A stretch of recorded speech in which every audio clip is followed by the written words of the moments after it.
Welcome guys. Start करते हैं हम लोग अपना नया लेक्चर है। ये हमारा जो लेक्चर का हमारा ऑब्जेक्टिव है, इसमें हम लोग क्या स्टडी करने वाले हैं। हम लोग स्टडी करने वाले हैं फंक्शन को कंटिन्यू करेंगे। यहाँ पर जो हमने फंक्शन के कई सारे लेक्चर हमने ऑलरेडी डिस्कस कर रखा है, तो अभी हम क्या करेंगे, उसमें एक नया लेक्चर ये स्टार्ट करेंगे। उसके बाद हमारा फंक्शन ये कंप्लीट हो जाएगा। इतना कंप्लीट हो जाएगा कि आपको कहीं भी अब नेक्स्ट हमारे जो भी नया टॉपिक आएगा उसमें अगर कहीं आता है तो आपको डायरेक्टली समझ में आ जाएगा, कहीं कोई प्रॉब्लम नहीं होगी है। ठीक है, तो हमारा जो आज का टॉपिक है, हमारा टॉपिक है आज का डिफ़ॉल्ट आर्गुमेंट। डिफ़ॉल्ट आर्गुमेंट एक ऐसा कॉन्सेप्ट है, अगर आप सी से कंपेयर करो, सी लैंग्वेज से, तो हमारा सी लैंग्वेज में हमारा डिफ़ॉल्ट आर्गुमेंट जो कॉन्सेप्ट है ये नहीं होता था। ये सिर्फ यहाँ सी प्लस प्लस में ही होता है। तो अगर आप जिस तरह अगर हम यहाँ पर डिस्कस करने वाले हैं इसके बारे में, अगर ये चीज़ें अगर आप सी लैंग्वेज में अप्लाई करोगे तो वो वहाँ पर एरर देगा। तो ये नया कॉन्सेप्ट है डिफ़ॉल्ट आर्गुमेंट का। जो लोग सी पढ़ चुके हैं वो समझ सकते हैं कि हमारा जो सी प्लस प्लस है, इसमें हमारा ये डिफ़ॉल्ट आर्गुमेंट एक नया कॉन्सेप्ट है। तो ये एक बहुत ही इंपॉर्टेंट कॉन्सेप्ट है, जो कि ये भी कह सकते हो कि डिफ्रेंशिएट करता है between the C and C plus plus language.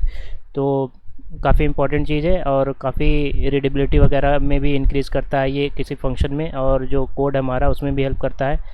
Argument वगैरह जैसे पास होता है, किस तरह होता है, वो सारा कुछ हम डिस्कस करने वाले हैं। तो लास्ट तक रहना, हम सारा कुछ वन बाय वन करके सारे इसके जितने भी केसेस है सारा कुछ हम लोग कवर करेंगे विद एग्जांपल्स। ठीक है, तो without wasting any time let's get into it.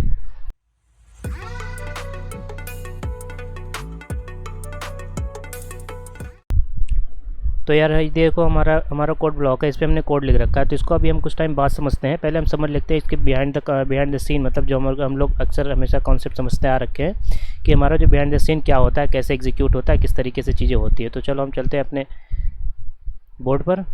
तो हम लोग आ गए यार अपने बोर्ड पे। यहाँ पर हम लोग डिस्कस करते हैं किसके बारे में हम लोग डिस्कस करेंगे। अच्छा हाँ, एक बात और है यार, नोट्स वगैरह मैंने जो है ब्लॉग पे अपलोड कर दिए हैं, काफ़ी सारे लेक्चर्स के पॉइंटर वगैरह सब कुछ कर दिया मैंने। तो वहाँ से जाके ब्लॉग चेक कर लेना, नीचे डिस्क्रिप्शन में उसकी लिंक है, जाके चेक करना और डाउनलोड कर लेना, PDF फॉर्म में है। तो वो उससे भी हेल्प हो जाएगी रिवीजन में। और बाकी लेक्चर देखो। तो हमारा क्या है, हम लोग देख लेते हैं इसमें क्या क्या चीज़ें होती हैं और कैसे होती हैं। तो हम लोग स्टार्ट करते हैं अपना। सबसे पहला क्या होता है, सिंपल समझो। जैसे हमारा क्या होता था, हमारा कोई एक मेन फंक्शन है, ठीक है, एक मेन फंक्शन है, ये हमारा मेन फंक्शन होता था। हम एक कोई फन नाम का एक फंक्शन था, उसको कॉल करते थे, और हम लोग यहाँ हैश इंक्लूड वगैरह करके यहाँ पर हम लोग फन लिखते थे।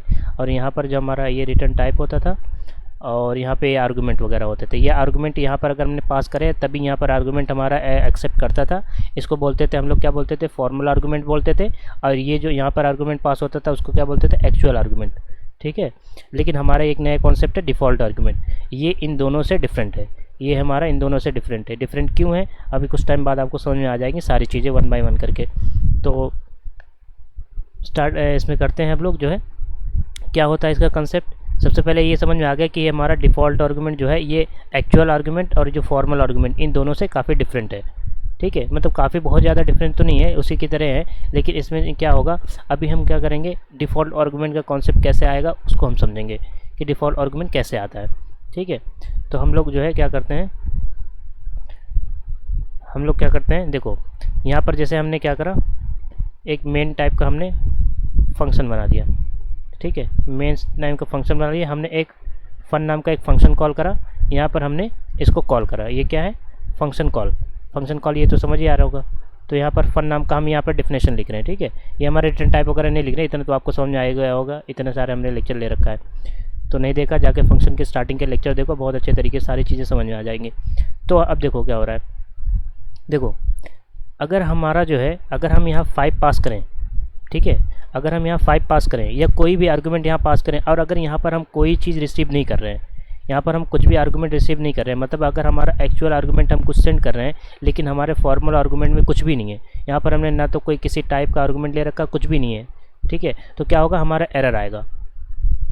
ठीक है, लेकिन अब फंक्शन जो कॉल कर रहा है वो क्या समझेगा, उसको नहीं पता होता ना कि इसकी फंक्शन डेफिनेशन क्या है। वो बस चाह रहा है कि इस फंक्शन में उसको 5 किसी तरह से एग्जीक्यूट कराना है। इसका रोल क्या है, 5 नाम के आर्गुमेंट, 5 आर्गुमेंट जो है उसको सेंड करना और किसी तरीके का आउटपुट चाहिए। अब जिस तरीके का चाहिए वो जानता होगा जब इसको कॉल करेगा। ठीक है, लेकिन अब देखो उसको नहीं पता ना यहाँ पर क्या है, तो इसको रिड्यूस करने के, इस प्रॉब्लम को सॉल्व करने के लिए हम लोग क्या करते हैं, डिफ़ॉल्ट आर्गुमेंट का कॉन्सेप्ट यूज़ करते हैं। कि मतलब यहाँ पर जैसे हमने 5 पास करा बट यहाँ पर कुछ है ही नहीं। ठीक है, यहाँ पर कुछ है ही नहीं, तो क्या करेगा, ये एरर शो करेगा। अभी हम सारा कुछ हम लोग कोड करके देखेंगे, सारा एरर भी समझेंगे कि कैसे ये चीज़ें हो रही हैं। ठीक है, तो यहाँ पर एरर आएगी, अब अभी इतना समझो। ठीक है, 1 बाय 1 करके चलो। तो यहाँ पर क्या आएगा, अगर हमने कुछ भी यहाँ पर नहीं दिया है तो क्या देगा, एरर देगा। ठीक है, एरर देगा। अगर हम यहाँ 5 दे रहे हैं, यहाँ पर कुछ भी नहीं दे रहे हैं, तो हमारा डिफ़ॉल्ट आर्गुमेंट का कॉन्सेप्ट यहाँ पर आया।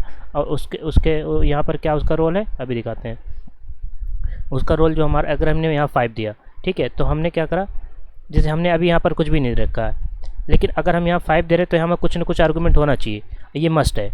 तो हमारा कॉन्सेप्ट कैसे आता है, अभी ये 5 वाला रुको, अभी इससे भी स्मॉल चीज़ बताता हूँ तो आपको और समझ में आ जाएगा। इसको भी अभी इरेज करो। हम सोचो यहाँ फॉर्मल एक्चुअल आर्गुमेंट हम कुछ पास ही नहीं कर रहे हैं, लेकिन हम क्या कर रहे हैं, हम यहाँ पर रिसीव कर रहे हैं। हमने इंट दिया, इंट ए नाम का एक वेरिएबल बनाया, इसमें 10 पास कर दिया। ठीक है, एक दूसरा हमने क्या करा, हमने फ्लोट नाम का एक वेरिएबल बनाया। ठीक है, एक फ्लोट नाम का वेरिएबल बनाया पी नाम का, उसमें हमने 3.4 दे दिया। ठीक है, ये हमारे क्या हो गए, हमारे मतलब जो हमारा फॉर्मल आर्गुमेंट होता था उसी तरीके से हमने यहाँ पर कर दिया। ठीक है, तो ये क्या बोलते हैं, अगर हम यहीं पर अगर हम असाइन कर रहे हैं, यहीं पर देखो हमने इससे पहले जितनी भी चीज़ें देख रखी है ना, यहाँ पर कभी हमने यहाँ पर कोई असाइनमेंट नहीं किया था। हमें वही जब भी होता था यहाँ पर जो वैल्यू होती थी वही वैल्यू यहाँ पर कॉपी हो जाती थी, है ना। ये बात समझ में आ रही होगी आपको। हमने call by value, call by reference वगैरह, कॉल बाय एड्रेस वगैरह देखा था, किस तरह कॉपी हो सकती है और कैसे हम फंक्शन में किसी फंक्शन में आर्गूमेंट पास करते हैं तो कैसे कॉपी होती है, वो सारा चीज़ें हमने डिस्कस कर रखी है। तो ऑलरेडी जो है जाके देख लो अगर समझ में नहीं आ रही कुछ चीज़ें। तो इससे पहले हमने जो भी फंक्शन के जितने भी लेक्चर लिए हैं, हमने कभी ऐसी डिक्लेरेशन हमने कभी नहीं करी है, ना तो ऐसी करी है ना तो ऐसी करी है। तो ये फर्स्ट टाइम है। तो फर्स्ट टाइम है तो क्या है, हम लोग पढ़ के आ रहे हैं डिफ़ॉल्ट आर्गुमेंट। तो यही कॉन्सेप्ट है डिफ़ॉल्ट आर्गुमेंट का कि हम लोग ये क्या है, फंक्शन डिफिनेशन के टाइम में जो है हम लोग क्या करते हैं, इसकी असाइनमेंट कर देते हैं। अब देखो इसका असाइनमेंट से फ़ायदा क्या है, अगर मैं कर रहा हूँ, अगर मैं सी आउट कर रहा हूँ, सी आउट करके जो है, अगर मैं सी आउट करके मैं ए प्रिंट कराना चाह रहा हूँ, ठीक है, ए प्रिंट करा, तो ए की वैल्यू क्या है यहाँ पर 10 है, तो हमारा ए 10 प्रिंट हो जाएगा। भले हमने यहाँ पर कोई आर्गुमेंट नहीं पास करा है, ये मैटर नहीं करता हमने क्या पास करा है, क्योंकि ये कॉन्सेप्ट ही है ना, उस प्रॉब्लम को रिड्यूस करने के लिए ही है। यहाँ पर हमने कुछ भी नहीं पास किया, फिर भी यहाँ पर अगर हम चाह रहे हैं कि इसके अंदर की जो भी बॉडी है, जो भी वर्क कराना चाहते हैं वो वर्क हो जाए, तो यहाँ पे 10 प्रिंट कर जाएगा। ठीक है, पहली बात हो गई कि अगर हम यहाँ पर कोई आर्गुमेंट नहीं पास कर रहे हैं, लेकिन और हमने जो है यहाँ पर डिफ़ॉल्ट आर्गुमेंट ऑलरेडी ले रखा है, तो हमारा कोई मैटर नहीं करता यहाँ पास करने नहीं कर रहे हैं, लेकिन जो है यहाँ पर ये वैल्यू प्रिंट करके देगा। ठीक है, तो पहला कॉन्सेप्ट ये हो गया हमारा। ठीक है, ये पहला कॉन्सेप्ट हो गया। अब दूसरा कॉन्सेप्ट हम लोग चलते हैं। दूसरा कॉन्सेप्ट क्या है हमारा, दूसरा कॉन्सेप्ट हमारा ये है कि अगर हम कोई वैल्यू पास कर रहे हैं, जैसे हमने यहाँ पर हमने लिया एक मेन फंक्शन लिया, यहाँ पर हमारा फन नाम का फंक्शन लिया, हम लोग यहाँ 6 पास कर रहे हैं, लेकिन हमारा जो फन की डेफिनेशन है, यहाँ पर हमने इंट n = 20 ले रखा है, यहाँ पर फ्लोट नाम की एक वैल्यू ले रखी है, p नाम की, यहाँ पर लिख रखा है 10.5, ये चीज़ ले रखी है, और ये इसकी फंक्शन की बॉडी होगी। अब हम यहाँ प्रिंट कराना चाह रहे हैं ना, n की वैल्यू प्रिंट कराना चाह रहे हैं। ठीक है, n की वैल्यू प्रिंट कराना चाह रहे हैं, और चलो एंड एल यहाँ लगा दिया हमने, मान लिया एंड एल लगा लिया, हम लोग क्या प्रिंट कराना चाह रहे हैं, हम लोग p की भी वैल्यू प्रिंट कराना चाह रहे हैं। ठीक है, वैसे हमें इसकी नीड नहीं है अभी फ़िलहाल, क्योंकि हमने सिर्फ एक आर्गुमेंट पास करना है, तो इसको मैं हटा देता हूँ, कन्फ्यूजन फर्जी का होगा। कॉन्सेप्ट समझो, यहाँ हमने क्या करा, 6 पास करा, यहाँ हमने क्या करा, 6 पास करा, लेकिन इससे पहले आपने देखा था ना कि अगर हम नंबर ऑफ़ आर्गुमेंट यहाँ पर लेस पास कर रहे हैं, अगर यहाँ पर आर्गुमेंट हमारा फॉर्मल आर्गुमेंट हमारा ज़्यादा है तो हमारा एरर शो करता था, या फिर ये कम है ये ज़्यादा है, तब भी जब तक ये दोनों सेम नहीं होंगे, सेम नंबर ऑफ़ आर्गुमेंट नहीं होंगे, तब तक ये हमेशा एरर देगा। बट यहाँ हमारा डिफ़ॉल्ट आर्गुमेंट का हमारा कॉन्सेप्ट यूज़ कर रहे हैं, तो ये हमारा एरर नहीं शो करेगा। ये क्या करेगा, यहीं पर एडजस्ट कर लेगा। एडजस्ट करने का क्या मतलब है, यहाँ पर देखो, इससे पहले हमने जो देखा कि हमने कोई वैल्यू पास नहीं करी, तो जो यहाँ पर असाइन थी, अगर उसमें से कोई वैल्यू अगर हम प्रिंट कराना चाह रहे हैं तो value as it is print हो जाती थी। बट अभी क्या है, हम लोग क्या कर रहे हैं, एक वैल्यू यहाँ पर मतलब फॉर्मल आर्गुमेंट हमारा जो है हम पास कर रहे हैं एक आर्गुमेंट, तो क्या करेगा, ये वैल्यू चीज़ जो है ना, ये सीधी की सीधी इसमें कॉपी हो जाएगी, और ये जो भी यहाँ पर चीज़ें थी ना, इसका ये इग्नोर हो जाएगी। एक बार फिर से समझो, अगर हम एक आर्गुमेंट यहाँ पर पास कर रहे हैं ना, तो इसका जो फर्स्ट आर्गुमेंट होगा, जो डिफ़ॉल्ट आर्गुमेंट हम ले रहे हैं, उसका जो फर्स्ट आर्गुमेंट होगा ना, उसमें जाके ये कॉपी हो जाएगी एज इट इज़। ठीक है, तो एज इट इज़ कॉपी हो जाए। और अगर हमने डिफ़ॉल्ट आर्गुमेंट जैसे यूज़ करा है, तो डिफ़ॉल्ट आर्गुमेंट यूज़ करा होगा तो असाइन भी कुछ कर रखा हो, जैसे हमने ये असाइन करा, तो ये वाली जो भी असाइन वैल्यू है ना, ये सारी इग्नोर हो जाएगी। ठीक है, ये इग्नोर हो जाएगी, ये वाली वैल्यू लेगा वो, ये वाली इग्नोर कर देगा। अभी हम सारा कुछ करके देखने वाले हैं, ठीक है, डोंट वरी। अब जब आप प्रैक्टिकल करके देखेंगे तो आपको और अच्छे तरीके से समझ में आ जाएगा। अभी कॉन्सेप्ट समझो, इस पर फोकस करो। तो यहाँ पर हमारा क्या होगा, एन की वैल्यू क्या हो जाएगी, 6 हो जाएगी, नॉट 20, ठीक है। मतलब जो हमारा एन का हमारा जो डब्बा बना हुआ है, जो वेरिएबल बनता है, उसमें 6 आ जाएगी, ना कि हमारी 20 आ जाएगी, ये नहीं आएगा। लेकिन इससे पहले हमारा वही आता था जो यहाँ पर हमने डिफ़ॉल्ट आर्गुमेंट। तो यहाँ पर जब आप प्रिंट करोगे ना तो हमारा 6 यहाँ पे प्रिंट करके आएगा, ठीक है। दूसरा कॉन्सेप्ट हो गया कि अगर हमारा जो है लेस नंबर ऑफ आर्गुमेंट अगर हम यहाँ पास कर रहे हैं देन कि हमारा जो फॉर्मल आर्गुमेंट है, तो हमारा फर्स्ट आर्गुमेंट जो भी होगा वो फर्स्ट टाइप के जो यहाँ फॉर्मल आर्गुमेंट है उस पर जाके कॉपी हो जाएगा सिंपली। और ये उसमें अगर कोई वैल्यू असाइन है तो वो इग्नोर कर दी जाएगी, बाकी उसके बाद वाला कोई मैटर नहीं करता, कोई एरर नहीं देगा। इसको प्रिंट करना चाहो तो प्रिंट हो जाएगा, इतने वैल्यू प्रिंट हो जाएगी, ठीक है। दो बातें हो गई कि अगर हम less number of argument actual argument pass कर रहे हैं तो हमारा क्या होगा, कैसे क्या प्रिंट होगा और राइट होगा कि नहीं, ये बहुत इंपॉर्टेंट चीज़ थी, ठीक है। एक बार फिर से बता देता हूँ, चलो एक बार फिर से बताता हूँ। यहाँ पर हमने n इक्वल टू 20 ले रखा था, ठीक है, हमने n इक्वल टू 20 ले रखा था हमारा। उसके बाद हमने क्या करा, हमने एक आर्गुमेंट सिर्फ पास करा है यहाँ पर हमने क्या करा, एक आर्गुमेंट ही सिर्फ पास करा और कुछ नहीं पास करा है, ठीक है। तो यहाँ पर हमारा सिर्फ और सिर्फ एक आर्गुमेंट हम पास कर रहे हैं, तो ये आर्गुमेंट क्या होगा, फर्स्ट वाले आर्गुमेंट में जाके कॉपी हो जाएगा। मतलब जैसे हमारा n वाला एक वेरिएबल है, हमारा वेरिएबल है, उसमें जाके ये वाली चीज़, ये हमारी एक्चुअल आर्गुमेंट वहाँ पे जाके इसमें असाइन हो जाएगी, ना कि और ये वाली जो ऑलरेडी इसमें डिफ़ॉल्ट आर्गुमेंट की तरह असाइन कर रखी उसे इग्नोर कर देगा, ठीक है। अगर कुछ भी यहाँ पास नहीं करोगे तो ये वैल्यू यहीं प्रिंट करेगी। बट यहाँ पर क्योंकि हम एक्चुअल आर्गुमेंट कह रहे हैं तो इसके जो है प्रायोरिटी इसको मिलती है, ना कि इसको। अब यहाँ चाहो तो n की वैल्यू आप कुछ भी रख सकते हो, ओवर राइट करना। तो इन सिंपल ये समझ लो कि यहाँ पर ओवर राइट हो रहा है, हमारा पहले ऑलरेडी ये था, उसके बाद जो है हम लोग क्या करें, ओवर राइट कर दिए 6 से, ठीक है, इस तरह कर सकते हो। तो ये हमारा कॉन्सेप्ट हो गया कि लेस नंबर ऑफ आर्गुमेंट अगर हम पास करें तो क्या होगा, ठीक है। अब हम इसके बाद एक और बात कर लेते हैं, ठीक है, एक और बात कर लेते हैं। यहाँ पर हम थोड़ा सा यहाँ पर इरेज करते हैं, इसी में ही कुछ चीज़ें सेटअप करते हैं, ठीक है, क्या फ़ायदा इधर उधर जाने का। अब हमारा जो है, जैसे हमने क्या करा इस फंक्शन में, हमने क्या करा इस फंक्शन में, हमने जो है एक 2 दे दिया, एक 3 दे दिया, 2 आर्गुमेंट पास कर रहे हैं। अगर पिछला 2 कॉन्सेप्ट आपको समझ में आएगा ना तो 100% इसको आप इजीली समझ में आएगा, जैसे बोलूँगा वैसे ही समझ में आ जाएगा।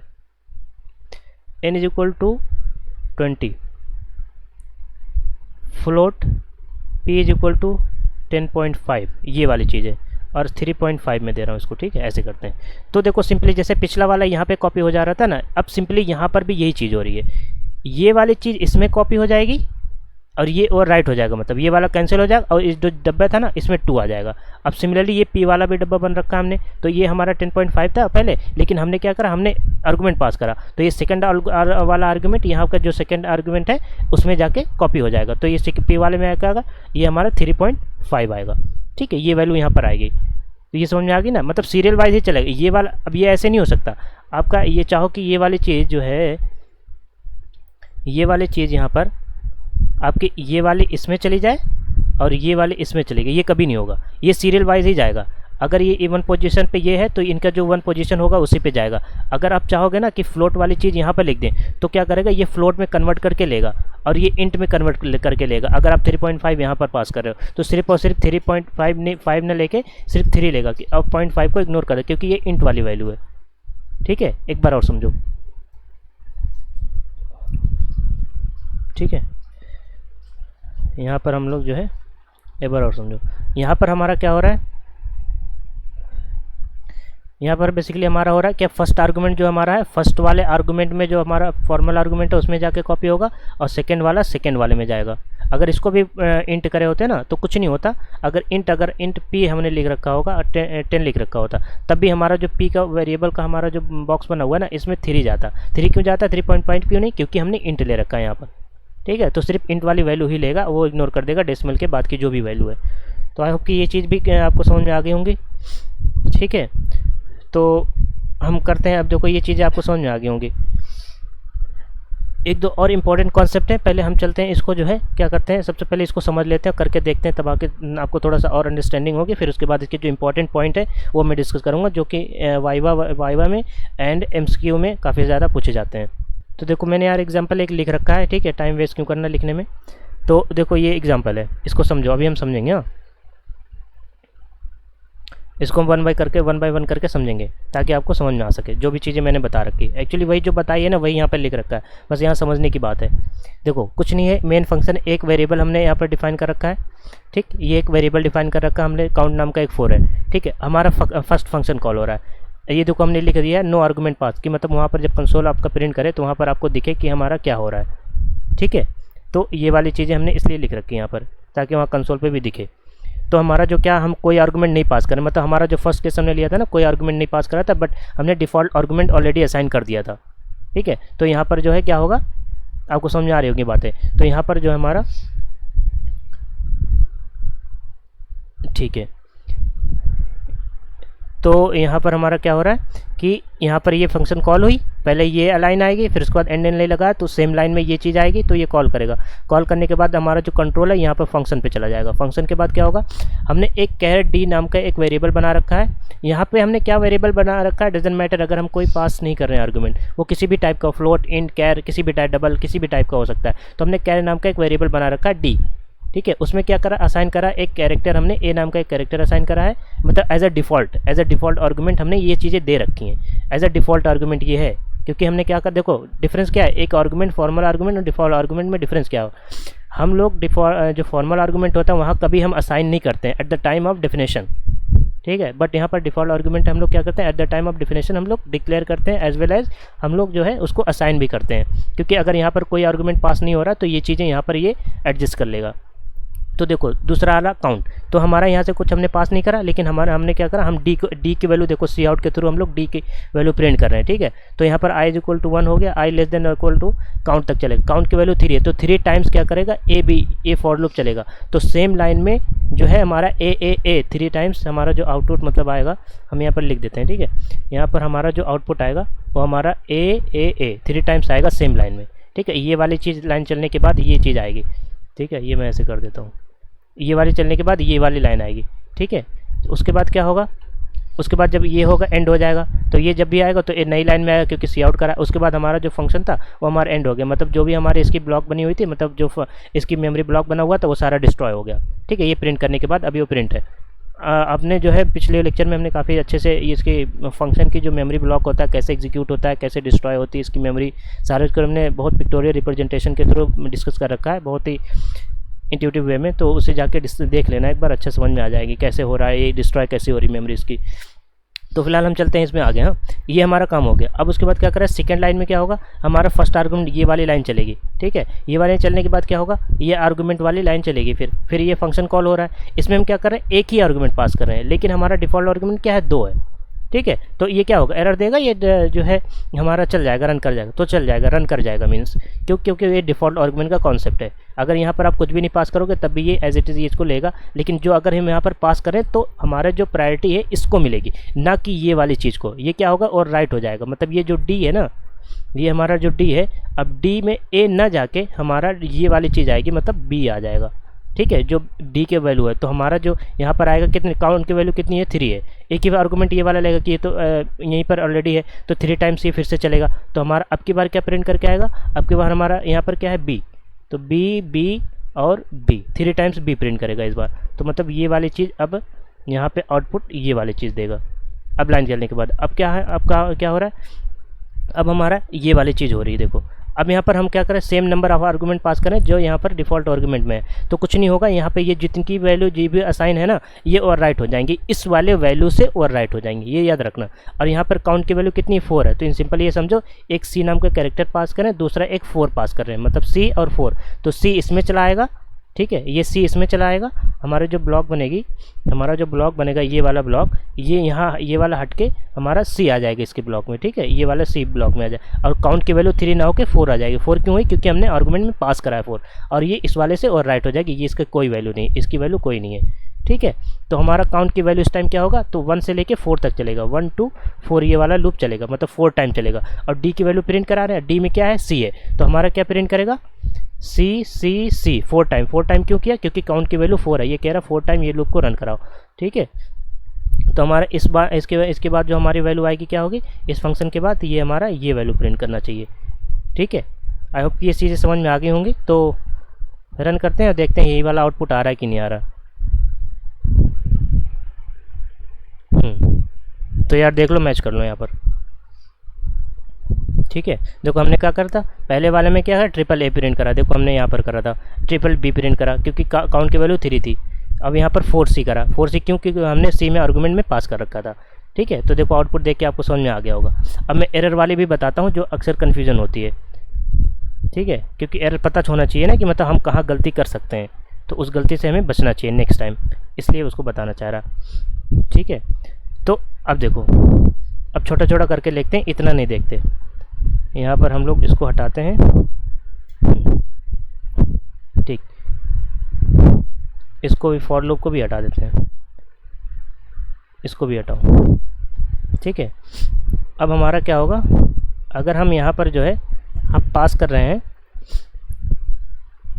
हम अगर पास कर रहे हैं 4.4 पास कर रहे हैं, इसको भी हटाओ। अगर 4.4 पास कर रहे हैं हम लोग यहाँ पर, तो यहाँ पर अगर हम लोग इस काउंट की वैल्यू हमने 3 दे रही है, तो ये काउंट नाम का एक वेरिएबल इसमें जाएगा ऑब्वियसली, लेकिन हमने असाइन करा 3। ठीक है, कोई फ़र्क नहीं पड़ेगा। क्यों नहीं पड़ेगा, क्योंकि हमारे जो वैल्यू है ये ओवर राइट हो जाएगी 4.4 से, नहीं 4.4 से नहीं होगी। पता है रीज़न क्यों नहीं होगी, क्योंकि हमारा क्या है, ये इंट ले रहा है, तो हमारा जो क्या होगा, डेसिमल के बाद की जो भी वैल्यू होती है डिस्कार्ड कर जाएगी, तो सिर्फ और सिर्फ यहाँ पर 4 जाएगा। तो हमारा अगर हम काउंट की वैल्यू प्रिंट करें, ये काउंट होगा ना,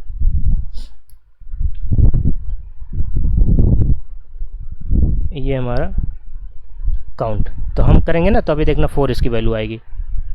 ये देख लो, इसकी वैल्यू 4 आई। क्यों आई, क्यों समझ में आ रहा होगा, क्योंकि ये इंट टाइप का जो है हमारा ले रहा है, आर्गूमेंट ले रहा है। ठीक है, इस तरीके से हो रहा है। सिमिलरली अगर आप फ्लोट में करो, चलो यहाँ पर उसको फ्लोट बनाते हैं, फ्लोट बनाते हैं। अब देखो 4.4 ही लेगा, देखो 4.4 आ रहा है। ये सारा टेस्ट केसेस जो भी है ना, आप खुद चेक करके देखा करो तो और अच्छे तरीके से। अब अगर हम 4 पास कर रहे हैं तो क्या लेगा, ये देखो।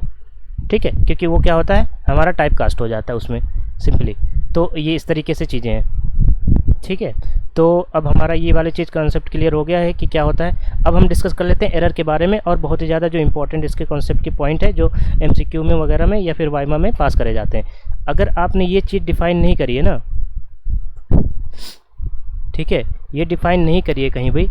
जैसे एक हमने क्या डिस्कस करा था, हम जब फंक्शन पढ़ रहे थे, हम इसके नीचे भी इसको डिफाइन कर देते हैं, ये हमको नीचे, लेकिन तब हमें क्या करना पड़ेगा, तब हमें क्या करना पड़ेगा, ये वाली चीज़ यहाँ न, तो यहाँ पर हमें डिक्लेरेशन भी करना पड़ेगा, यहाँ ऐसे करके यहाँ पर डिक्लेरेशन भी करना पड़ेगा। और अगर आप ये मिस करते हो ये चीज़, तो देखो मैं मिस कर रहा, तो ये एरर शो करेगा। अभी देखो एरर शो करेगा, रुको मैं एरर दिखा, देखो उस लाइन में, ये वाली लाइन में देखो, लाइन नंबर 19 पे एरर है, ये देखो, ये मैं एरर दिखाता हूँ, ये देखो, character was not declare in this scope.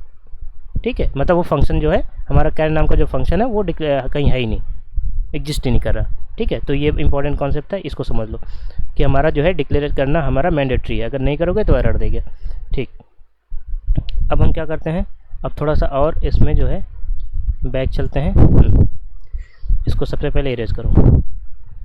ठीक है, अब हमारा जो है, जो मैं दिखाना चाह रहा है, जो गलती होती है और एमसीक्यू में पूछा जाता है, अगर सिंपल एक छोटी सी लाइन समझो ध्यान से, अगर ये डिफ़ॉल्ट, ऐसा नहीं है कि मतलब फंक्शन में सिर्फ अगर डिफ़ॉल्ट आर्गूमेंट ही प्रेजेंट हो सकता है, सिर्फ डिफ़ॉल्ट होगा या सिर्फ फॉर्मल आर्गूमेंट, नहीं, दोनों मिक्स भी हो सकते हैं।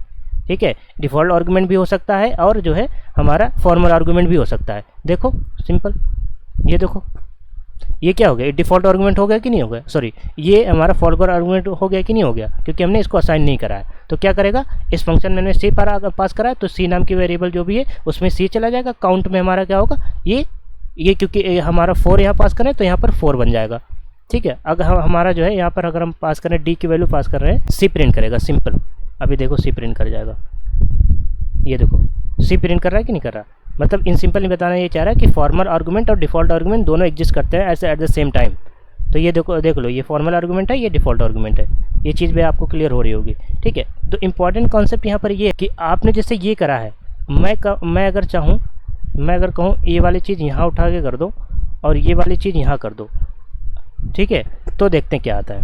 अभी देखो एरर शो करेगा, ये देखो एरर शो कर रहा है इस लाइन में 8 नंबर। देखो एक्चुअली देखो रीज़न क्या है, आपको ये समझ में आ रहा होगा कि यहाँ पर हमने कैरेक्टर पास करा लेकिन हम इंट ले रहे हैं, तो ये वाली चीज़ इसलिए हो रहा है। ठीक है। तो रीज़न ये नहीं है, एक्चुअल रीज़न ये नहीं, देखने वाले को यही लगेगा कि यहाँ पर भाई इंट ले रहे हैं और पास कैरेक्टर कर रहे हैं, तो ये कैसे करेगा, इसलिए ये एरर दे रहा है, जबकि रीज़न ये नहीं है। रीज़न ये डिफ़ॉल्ट कॉन्सेप्ट का जो है, डिफ़ॉल्ट आर्गूमेंट का जो हमारा कॉन्सेप्ट है उसका है। वो कॉन्सेप्ट ये कहता है ना, वो कहता है कि अगर डिफ़ॉल्ट आर्गूमेंट अगर आपने किसी फंक्शन डेफिनेशन में ले रखा है तो हमेशा जो है वो राइट साइड में ही होगा, राइट साइड में होगा।